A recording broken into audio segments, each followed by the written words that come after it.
أعوذ بالله من الشيطان الرجيم بسم الله الرحمن الرحيم الحمد لله رب العالمين وبه نستعين اللهم صل على سيدنا محمد النبي الأمي وعلى آله وصحبه وسلم رب اشرح لي صدري ويسر لي أمري واحلل عقدة من لساني يفقه قولي ولا حول ولا قوة إلا بالله العلي العظيم إلهي أنت مقصودي ورضاك مطلوبي أعطني محبتك ومعرفتك.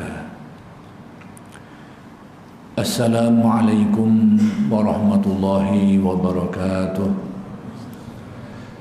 الحمد لله والشكر لله wassalatu wassalamu ala rasulillah amma ba'du. Bersyukur kita kehadiran Allah Subhanahu wa ta'ala yang telah mengurniakan hidayah dan taufik. Mudah-mudahan kita sentiasa memperolehi kurniaan hidayah dan taufik daripada Allah Subhanahu wa ta'ala. Dan insya-Allah pada malam ini akan disambung lagi pengajian kitab I'tiqad Ahlus Sunnah wal Jamaah karya Kiai Haji Sirajuddin Abbas afallahu anhu.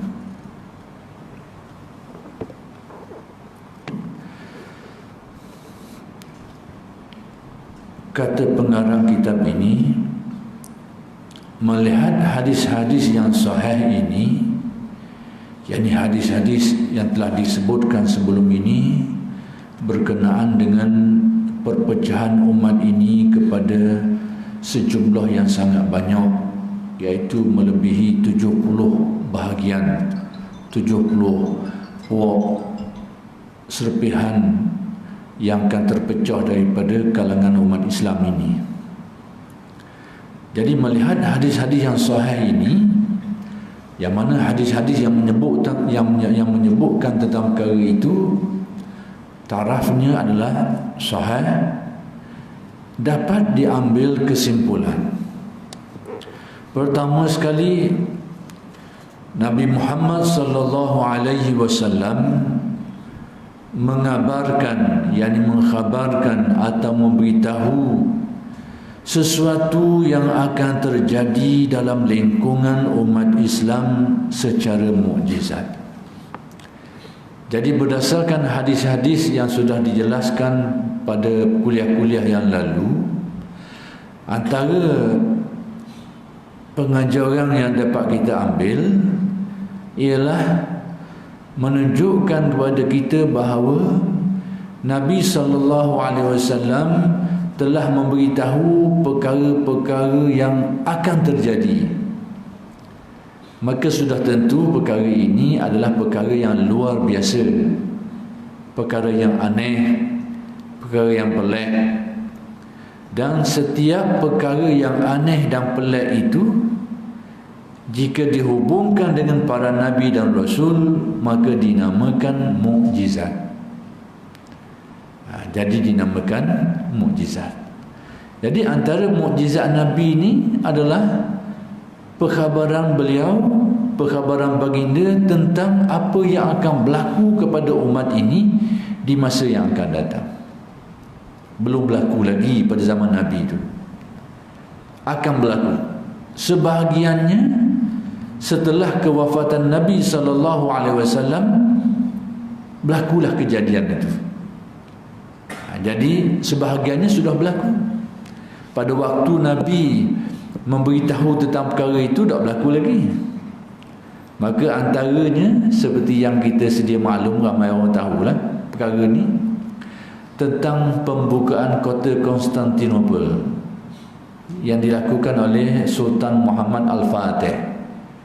Jadi ada riwayat-riwayat hadis yang berkait dengan peristiwa itu.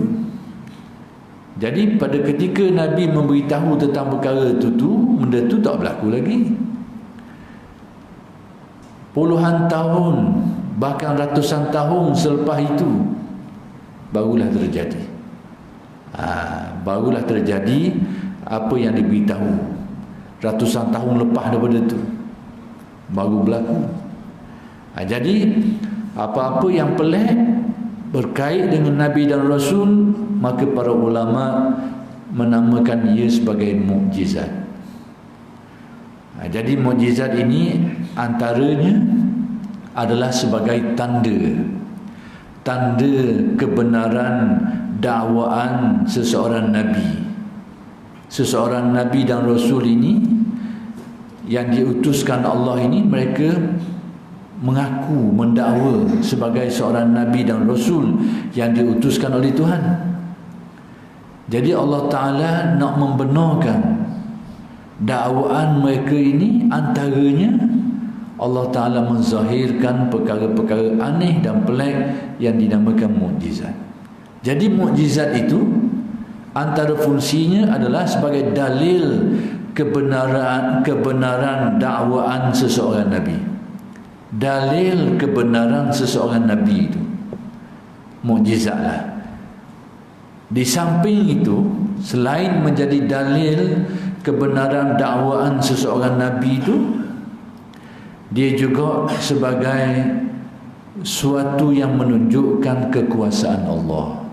Di sebalik mukjizat ini, sebab benda itu luar biasa.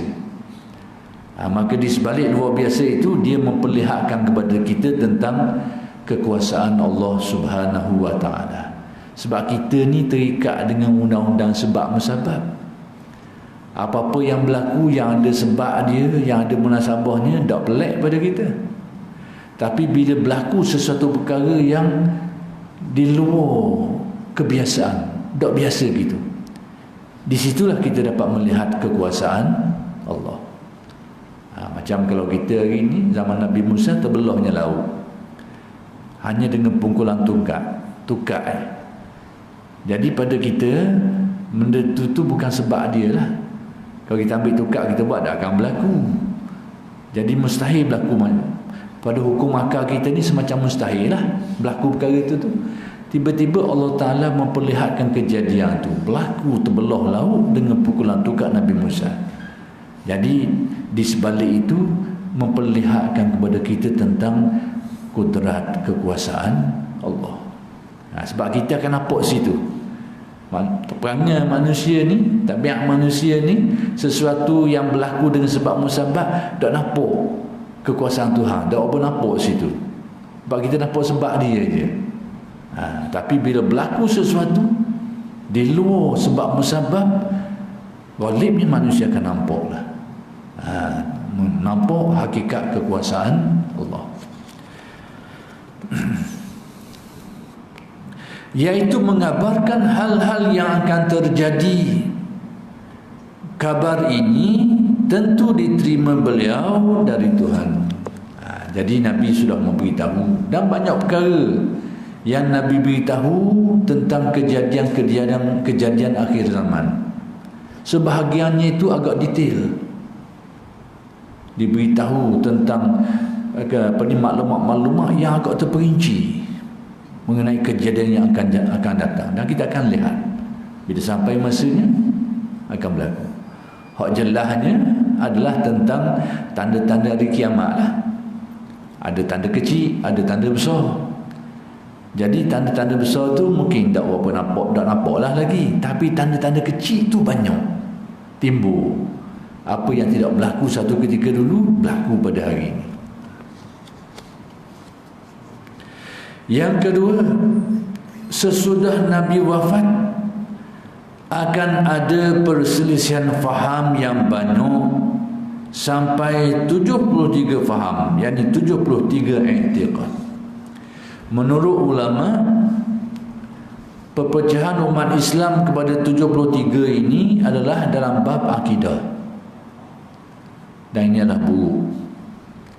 Adapun perpecahan dengan makna perbezaan pendapat, perbezaan pandangan dan huraian dalam bab furu', dalam bab fiqh dan bab-bab lain yang bukan usul, bukan akidah, yang itu adalah perkara yang ada kebaikannya. Sebagaimana berlakunya perbezaan pendapat ulama yang menimbulkan mazhab yang berbagai-bagai. Mazhab Syafi'i, mazhab Maliki, mazhab Hambali dan sebagainya. Jadi itu juga merupakan perpecahan dengan arti perbezaan pada masalah-masalah furu', masalah-masalah cabang, dan itu adalah perkara yang baik. Perkara yang baik kita kena ingat. Jadi bila berlaku perbezaan pandangan ijtihad ulama, itu satu kebaikan. Tapi dalam bab perpecahan faham ini, dalam bab usul, dalam bab akidah, itu perkara yang buruk. Kecuali perbezaan pandangan ulama dalam furu' bagi usul. Dia ada satu istilah baru, satu istilah yang disebut furu' bagi usul. Dia tentang akidah, tentang usul, tentang akidah, tapi usul ni pula dia ada cabang-cabang dia. Maka berlaku perbezaan pandangan pada bahagian cabang tu, itu adalah bukan perkara yang buruk jugalah. Yang buruk sebagai contoh perbezaan pandangan, ada yang mengatakan adanya takdir Allah, ada yang kata tak ada takdir Allah. Seperti kelompok-kelompok Qadariyah yang menafikan takdir Tuhan. Ini adalah perbezaan pandangan yang buruk kerana melibatkan usul dasar akidah, keyakinan terhadap takdir Allah yang merupakan sebahagian daripada tunjang-tunjang keimanan.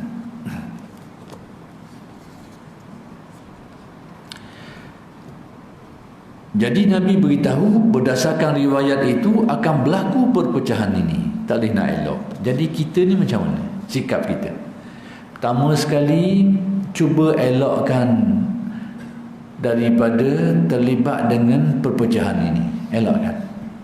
Tapi bila berlaku juga, kena terima. Itu sikap kita. Dan benda ni akan berlaku. Jadi sikap kita pertama sekali, kita akan tengok kejadian ini, terimalah atas pandangan, atas keyakinan sudah ditakdirkan Allah dan sudah diberitahu oleh Nabi. Dari segi sikap keyakinan kita. Tapi dari segi usaha kita, kena cari jalan. Jangan jadi. Jangan sampai terjadi. Tapi tetap akan terjadi. Jadi itu adalah merupakan dua sudut pandangan orang mukmin. Pandangan ketauhidannya meyakini pertama sekali, oleh kerana Nabi beritahu, tetap akan berlaku. Dan bila berlaku, jangan kata apalah, kena terimalah. Pandangan hakikat, pandangan batin. Adapun pandangan zahir, pandangan syariatnya, kena cari sebab. Sebab apa jadi gini ni? Baiki, jangan sampai jadi. Kalau sudah berlaku, kena baiki, kena betulkan. Kalau belum berlaku, cari jalan supaya jangan berlaku perpecahan ini. Itu tugasan kita, sudut pandangan syariatnya. Yang ketiga, ada segolongan orang-orang muda. Jadi yang dimaksudkan muda di sini bukan muda umur, tapi muda sikap, muda gaya berfikir. Pada akhir zaman, yang sok aksi, ini yang action dia tu, tindakan ataupun sikap mereka tu mengeluarkan dalil-dalil dari Al-Quran, tetapi keimanannya tidak melewati kerongkongannya. Akan berlaku fenomena di akhir zaman, orang-orang yang mana iman mereka sangat lemah, tapi dari segi keilmuannya itu macam alim ulama. macam alim ulama mengeluarkan dalil-dalil dalam Al-Quran dan hadis, tapi keyakinan mereka itu tersangat rapuh dan goyang. Tapi ba'alim, alim sangat. Sama ada alim sungguh atau berasa-berasa alim.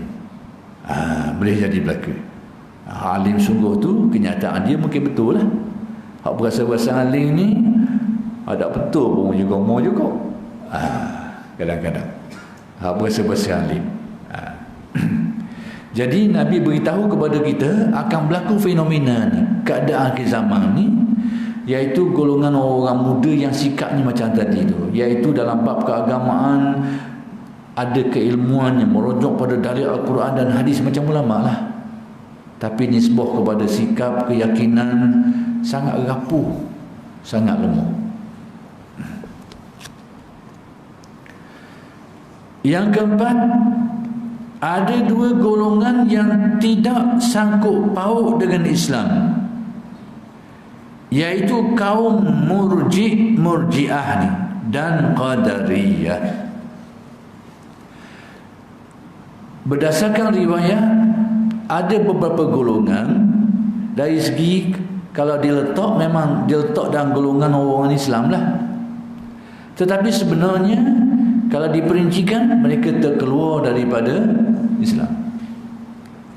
Cuma urusan itu kita serah kepada Allah Ta'ala. Kita ni, sikap kita Ahlus Sunnah yang diajar menjadi prinsip Ahlus Sunnah ini, kita tidak mudah mengkufurkan orang kecuali dengan sebab yang jelas dan rasmi, diputuskan oleh qadhi dan sebagainya, barulah. Dan jelas nyata, tak boleh nak takwil langsung dah. Suruh betul tak betul sekarang, kemah keming pegang atas pegangan yang batil tu. Suruh betul tak betul dan nyata, tak boleh nak takwil langsung, kemudian dibicarakan, diputuskan, bagulah. Kalau tidak, sikap Ahlus Sunnah, la nukafiru ahadan min ahlil qiblah, kami tidak mengkufurkan sesiapa pun dari kalangan ahli kiblat.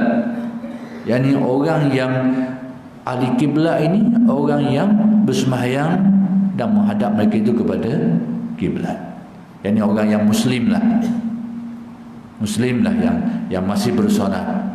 Maka sikap Ahlussunnah tidak akan jatuhkan hukum kufur kepada mereka ini, kecuali mereka ini melakukan sesuatu yang jelas kekufurannya, tak boleh nak takwil langsung dah, dan disuruh betul, suruh bagi tambah, kemudian dibicarakan, dijatuhkan hukum. Barulah. Itu perkara yang perlu kita faham. Atas dasar sangkaan lebih-lebih lagi, kita sangka tu lebih banyak, dengannya lah kita mengkufurkan orang, memfasikan orang. Ini bukan sikap Ahlussunnah wal Jamaah.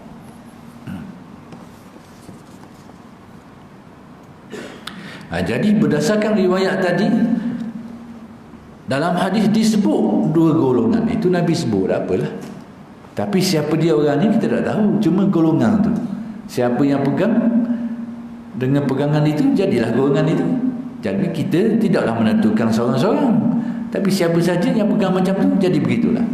Maka Nabi beritahu golongan ini, sekalipun atas nama golongan orang Islam, iaitu Murji'ah dan Qadariyah, mereka ini pada hakikatnya rosak iman mereka itu.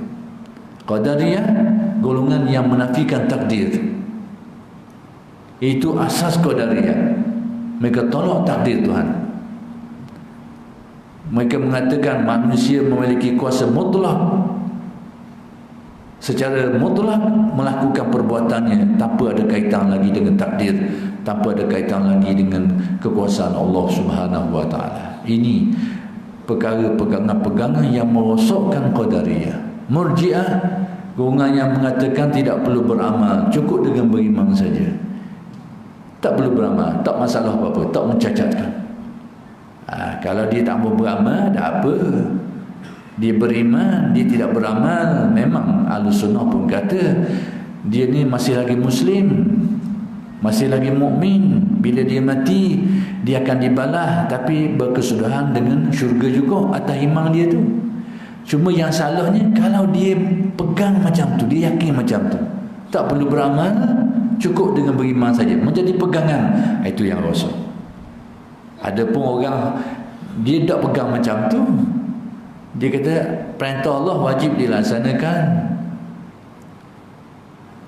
Kemudian mereka ni beriman kepada Allah, beriman kepada rukun-rukun iman, perintah-perintah agama seperti solat dan sebagainya wajib dilaksanakan, cuma dia tak buat. Itu cerita lain.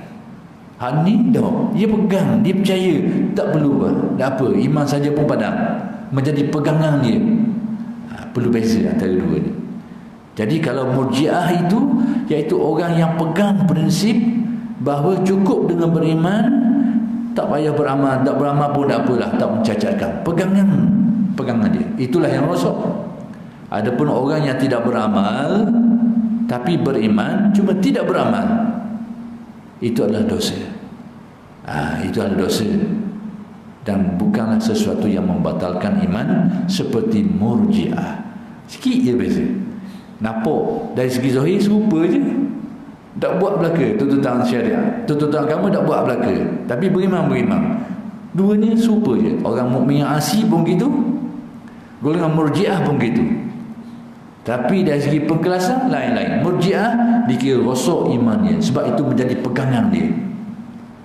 Adapun mukmin yang asli tadi tu, dia berdosa kerana dia tak buat perintah-perintah, tapi dia yakin itu kewajipan, tapi dia tak buat, dia berdosa atas tu, tapi imannya masih sabit. Ini kena faham. Ini benda yang perlu kita fahami dengan baik-baik.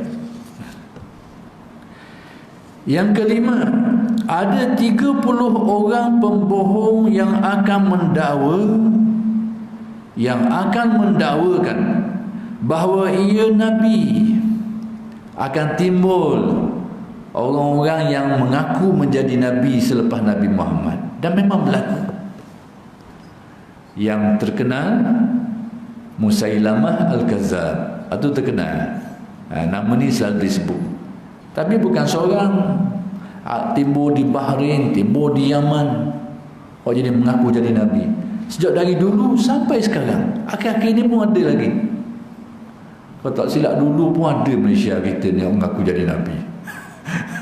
Ada juga Nabi Melayu. Itu dia. Jadi tempat kita pun ada merata-rata tempat mengaku jadi Nabi, mengaku jadi Imam Mahdi. Ni dua ni agak menjadi kegemaran pengakuan ni. Mengaku jadi Nabi, mengaku jadi Imam Mahdi. Nabi ni kurang sikit lah, tak ramai lah. Imam Mahdi ni ramai mengaku jadi Imam Mahdi. Kecuali memang tugas dia jadi Tok Imam dan namanya Mahdi. Tu dia kata apalah. Memang orang panggil pada Imam Mahdi, memang dia tugas dia imam dan namanya Mahdi. Tak apa.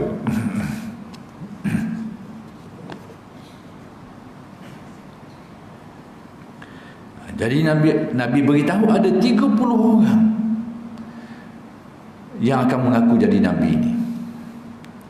Padahal Nabi sesudah Nabi Muhammad sallallahu alaihi wasallam tidak ada lagi. Jadi apa yang perlu kita yakin, apa yang perlu kita pegang, bahawa tidak akan ada Nabi selepas Nabi Muhammad sallallahu alaihi wasallam. Dengan nas hadis Nabi, Nabi bersabda, la nabiyya ba'di. Tidak akan ada sama sekali nabi-nabi selepas aku, kata Nabi Muhammad sallallahu alaihi wasallam. Di India dulu ada Ulam Ahmad Al-Qadiani, dikatakan juga mengaku sebagai Nabi, dan ramai lagi lah yang mengaku ni. Jadi apa yang Nabi beritahu tu pada zaman Nabi tak nampak kenyataan ni. Tapi beberapa tahun setelah kewafatan Nabi, puluhan tahun bahkan ratusan tahun, timbul benarnya apa yang Nabi Muhammad sallallahu alaihi wasallam beritahu. Dan ada orang-orang Khawarij yang paling jahat. Kemudian riwayat-riwayat itu juga antara pelajarannya, ada sekelompok manusia yang disebut sebagai Khawarij, yang mereka ini adalah kelompok perosok dari kalangan orang Islam sendiri. Tapi dia adalah kelompok yang dilabelkan sebagai sangat jahat. sangat jahat. Sangat jahat, dan sifat-sifat ciri-ciri kepada kelompok ini dijelaskan di dalam banyak hadis-hadis Nabi. Banyak diberitahu. Antara yang disebut dalam Bukhari Muslim yang dihuraikan oleh setengah ulama, yaqtuluna ahlal Islam wa yad'una ahlal awsan. Itu disebut dalam Bukhari dan Muslim. Mereka memerangi, mereka memusuhi dan membunuh sesama Islam. Wa yad'una ahlal awsan. Mereka membiarkan, tak cara kepada yang terang-terang menjadi penyembah berhala.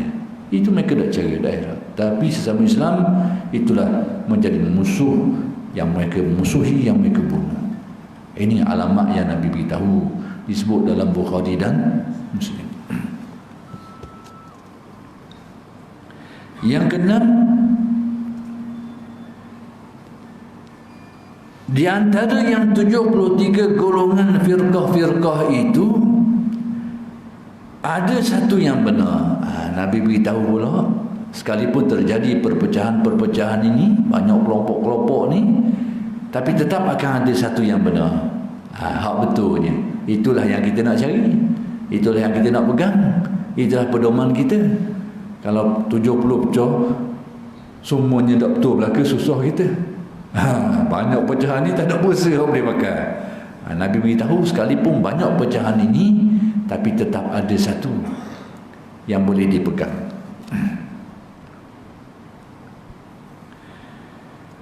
Yaitu golongan kaum Ahlus Sunnah wal Jamaah. Ingat tu, Ahlus Sunnah wal Jamaah. Kadang-kadang orang kerak separuh Ahlus Sunnah saja, dia tak pakai Jamaah tu. Ini kacau. Ahlus Sunnah dia pakai Al-Quran, pakai Sunnah.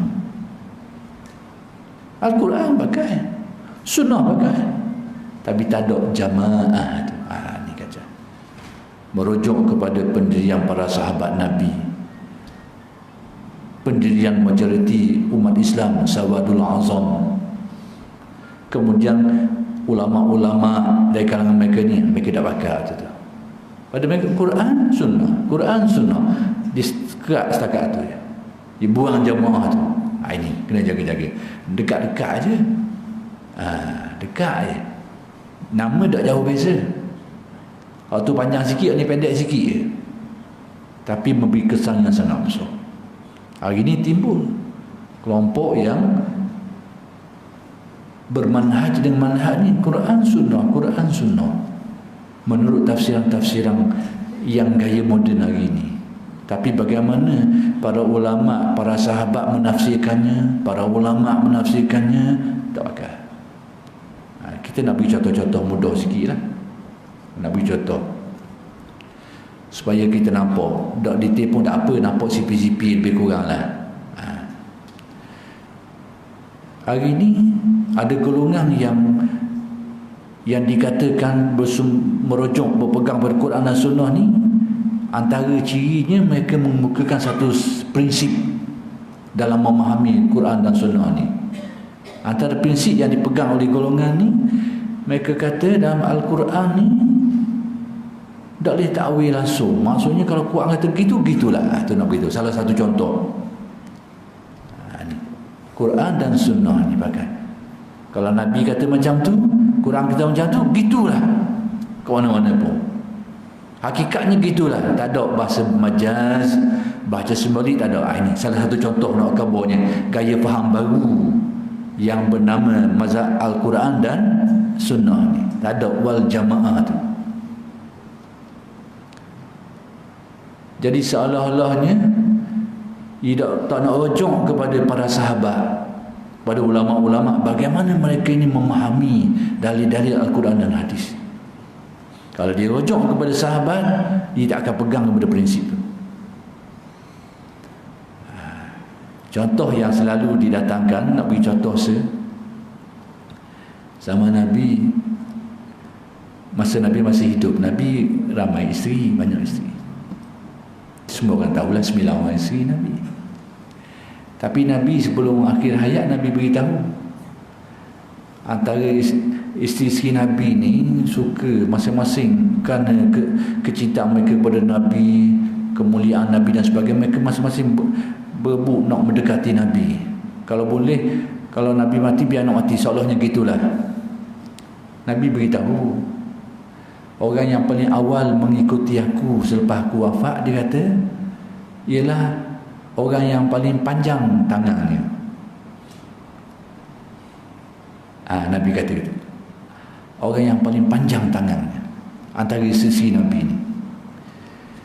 Jadi bila Nabi wafat, perkataan yang Nabi tahu, beritahu kalau kita faham daripada kalimah hadis Nabi tu, orang yang paling atwal ni paling panjang tangan dia ni. Kalau ukur panjang sekali tangan. Itulah orang paling awal mati lepas aku mati, Nabi kata. Dia kalangan isteri-isteri. Jadi bila Nabi wafat ni, isteri-isteri Nabi ni duduk pakai ukur tangan-tangan dia. Tengok sampai dia panjang sekali.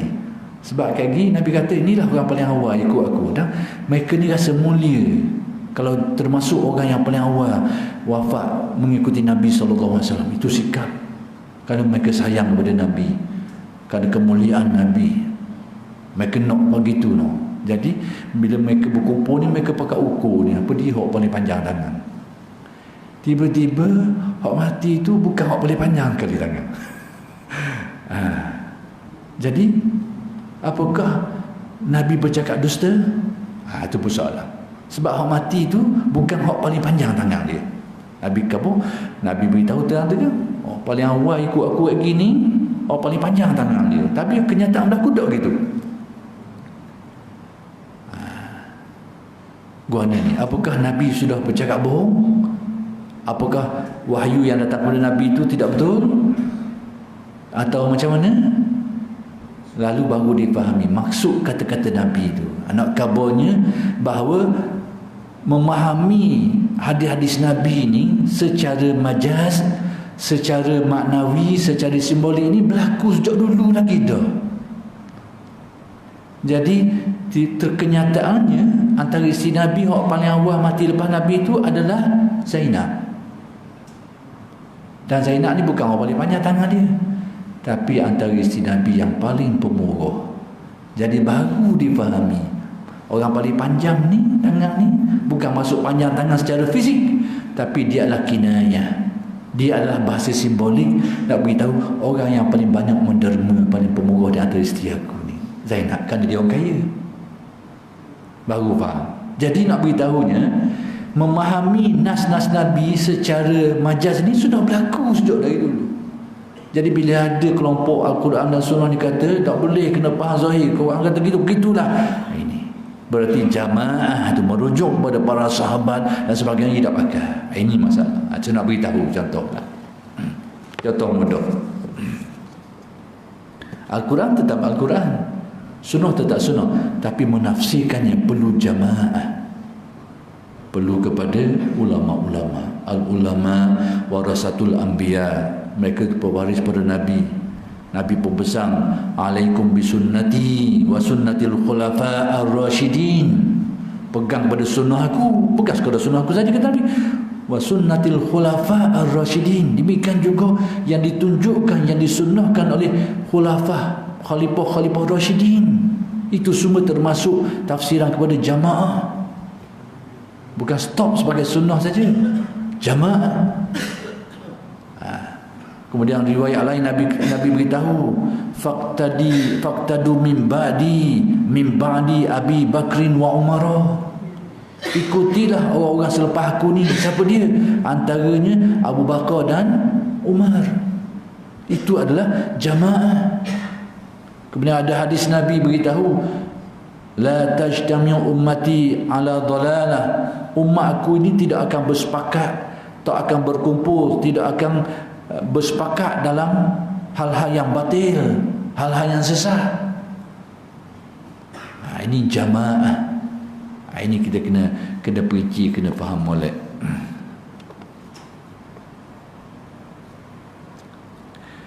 Yang selalu berpegang kepada sunnah Nabi dan sunnah Khalifah Rashidin. Yang ketujuh, mereka ini akan selalu mempertahankan kebenaran i'tiqadnya sampai hari kiamat.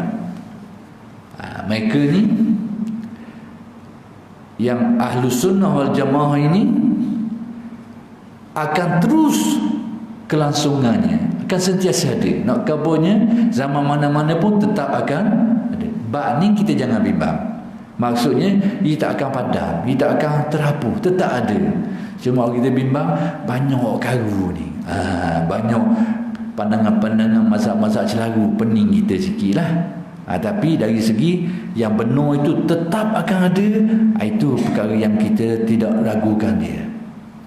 Mesti akan ada. Cuma kena cari, kena mengaji, kena belajar, kena tanya alim ulama untuk tahu tentang perkara-perkara ni. Tapi tetap akan ada. Kerana riwayat hadis beritahu kelangsungan mereka ni sampai hari kiamat. Mesti ada. Cuma tugas kita kena pergi cari, dengar, kena pergi belajar. Dan kalau kita perhatikan sejarah, sejarah lah. Hari ni ada orang cuba nak putus sejarah. Banyak hari ni timbul kecenderungan untuk dia putar balik sejarah. Sebab apa? Sebab kisah lama orang dah ingat dah. Orang dah tahu dah. Jadi bila orang lupa dah, dia putar balik sejarah. Ini berlaku. Tapi kalau namun ulama-ulama telah menulis buku, kitab, itulah yang membantu kita untuk tahu sejarah-sejarah dulu.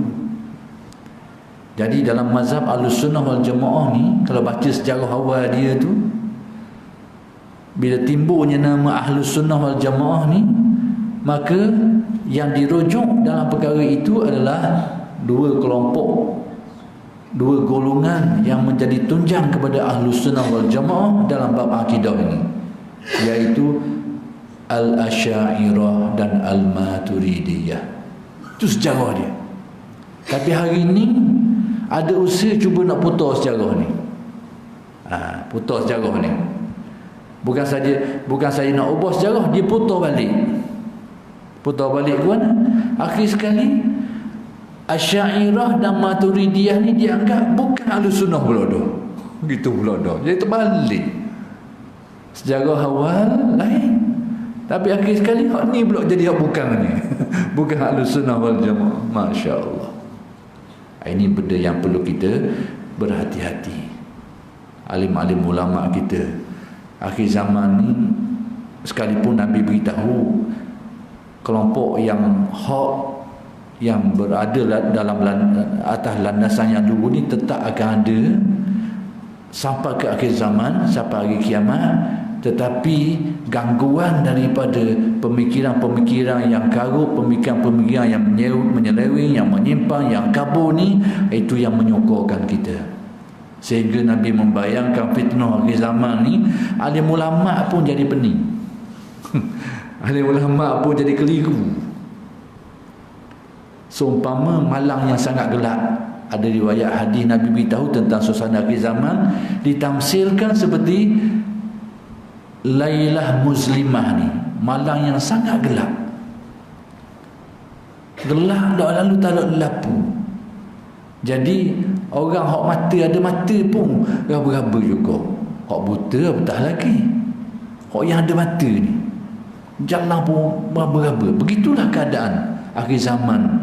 Antara fitnah besar dalam beragama ni, berlaku kekeliruan dalam memahami agama. Sekalipun ada yang hak, yang ada yang apa ni, pandangan yang hak, pandangan yang benar, tapi dilengkongi oleh pandangan-pandangan, pegangan-pegangan yang keliru ni, yang menyimpang ni, menyebabkan kita sendiri pun kadang-kadang jadi terumah-ambing juga. Sebab tu kena balik kepada pedoman-pedoman yang diberikan oleh hadis Nabi tentang macam mana nak berpegang, merujuk pada Al-Quran, Sunnah, Al-Jamaah. Kemudian pecahan jamaah ni banyak lagi tadi seperti yang disebutkan tadi lah. Kena balik situ. Baik, dan sekarang kata pengarang kitab ini, barang siapa yang meneliti sejarah perkembangan Islam sedari abad-abad pertama. Dah kita nak tengok mana bukan zaman kita. Itulah ulama yang menulis kitab. Ulama-ulama lah rujukan kita yang tulis kitab. Hari ni timbul kaedah lain lagi. Kitab-kitab ulama tu dimodify, diubah suai pula dah. Dalam sejarah dalam sejarah perdebatan agama ni, jarang kita dengar ada kelompok-kelompok yang merubah kitab lawang dia. Jarang. Setakat yang kita tahu, setakat yang kita tahu lah, tak berlaku. Timbulnya ikhtilaf ni, perdebatan, perbezaan pandangan ni bukan sekarang. Zaman awal Islam timbul Syiah, timbul Murji'ah, timbul Qadariyah. Mereka itu ada tokoh sendiri, ada kitab sendiri. Ahlus Sunnah pun seperti itu, ada ulama dia, ada tokoh dia, ada kitab dia. Tapi masing-masing dok kaca kitab masing-masing. Cuma masing-masing berhujung. Masing kata aku betul, pandangan aku, dalil aku begini. Yang ni pun begitu juga, aku yang betul, pandangan aku begini ni. Tapi dok kaca. Ulama-ulama mereka ni ada kitab-kitab, tokoh-tokoh dalam mazhab lain ni dok kaca kitab itu. Tapi hari ni dok. Kelompok ni bukan saja dia dia tidak menerima pandangan-pandangan ini, dia kaca dia ubah suai kitab-kitab kawan ni tulis ni. Ni hari ni berlaku. Fitnah berat. Tak maaf saya beritahu, antara yang saya tahu, sejauh yang saya tahu, yang aktif melakukan kerja-kerja macam ini adalah kelompok Wahabi. Tak maaf saya beritahu apa-apa. Nak bakar tak mau bakar, sudah. Tapi dalam catatan kajian kita dengan dalil-dalil bukti yang ada, beberapa kitab dikarang oleh ulama-ulama itu diubah suai menurut kehendak dia. Jarang berlaku dalam sejarah perdebatan ulama sejak dari dulu. Tapi sejak timbulnya kelompok Wahabiyah ini, dia lakukan kerja-kerja ni, nasah kitab dia buang sikit, kadang-kadang seperkataan dia buang, tapi makna sudah lagi. Kadang dia ubah sikit je perkataan tu, sikit je, makna sudah berubah. Dan orang tak perasan. Antara kitab-kitab yang menjadi antara kitab-kitab yang sudah terbukti menjadi mangsa kepada aktiviti ini adalah kitab yang ditulis oleh tokoh Usuluddin awal dulu dan menjadi rujukan sampai sekarang, iaitu kitab Al-Farqu Bainal Firaq yang ditulis oleh Abdul Qahir Al-Baghdadi. Antara kitab yang menjelaskan tentang akidah dan mazhab-mazhab yang bercabang daripadanya yang awal dulu, diubah suai beberapa perkara dalam kitab itu. Diubah suai. Kemudian antara kitab terkemudian sikit yang sudah dikenal pasti diubah suai, kitab Imam Nawawi, Al-Azkar, Al-Imam An-Nawawi.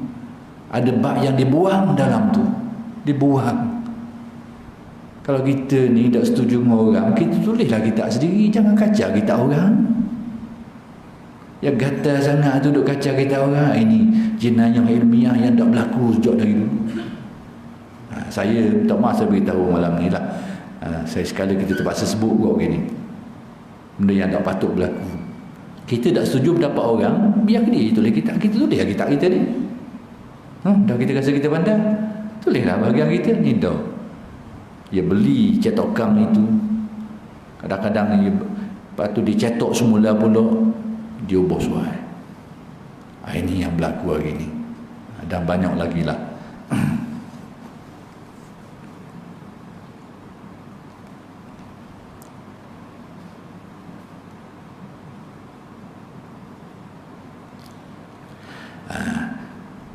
Sedari abad-abad pertama, kedua dan ketiga, abad-abad awal dulu, dan sampai kepada zaman kita sekarang, apa yang dikatakan oleh Nabi Muhammad sallallahu alaihi wasallam sudah nyata kebenarannya.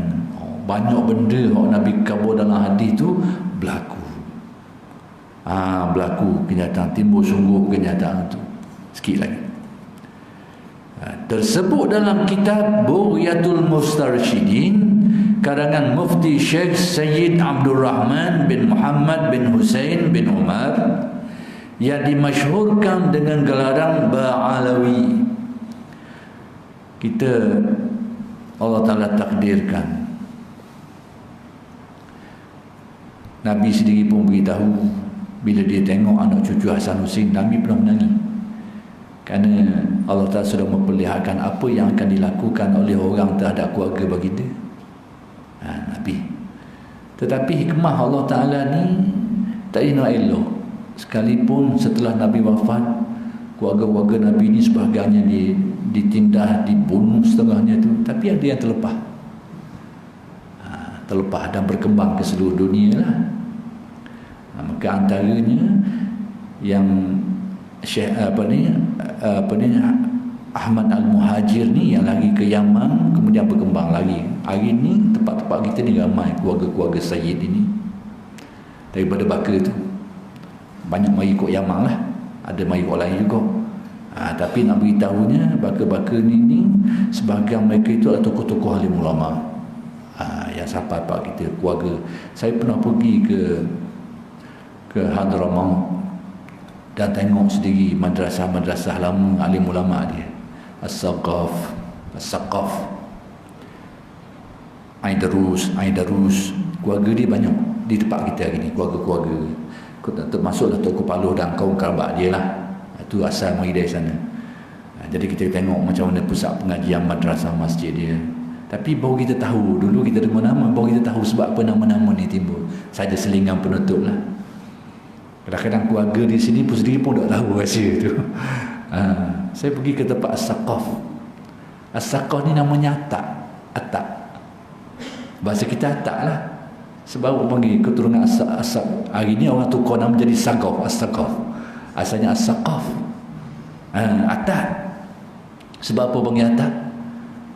Sebab kerana ketinggian kesufian dia tu, kealiman, kemarakan, kesolehan, ketakwaan dia sangat tinggi, sehingga siapa orang kata siapa menyentuh Atak, siapa ke kata tu panggil As-Saqaf. Tapi lepas kita tukar jadi As-Saqaf. Ini tukar nama sikit.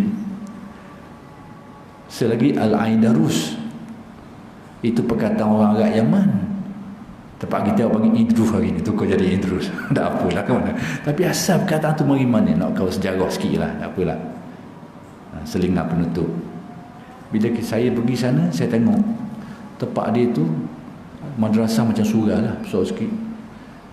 Dipanggil zawiyah, macam zawiyah lah, ada madrasah, ada tempat duduk, tempat pengajian ilmu, tempat beramal. Tepi dia tu saya tengok ada lubang tu masuk ke dalam tanah. Al-Aidarus ada lubang kecil, tempat dia berkhalwat, tempat dia beruzlah, kecil je. Masuk duduk seorang. Saya masuk sepik-sepik, lepas semayang je seorang. Itu tempat Al-Aidarus beruzlah, berkhalwat. Tapi mari mana perkataan tu, ada sejarah dia tulis itu. Al-Aidarus itu bahasa orang Yaman, bahasa Arab dipanggil Kabirus Sufiyah. Ini ahli sufi besar. Ahli sufi besar. Itu sejarah dia. Nanti insya-Allah kita akan lihat sambungan ini pada kuliah-kuliah yang akan datang. Sekianlah saja dulu. Aqulu qawli hadza wa astaghfirullahal azim li wa lakum. Assalamualaikum warahmatullahi wabarakatuh.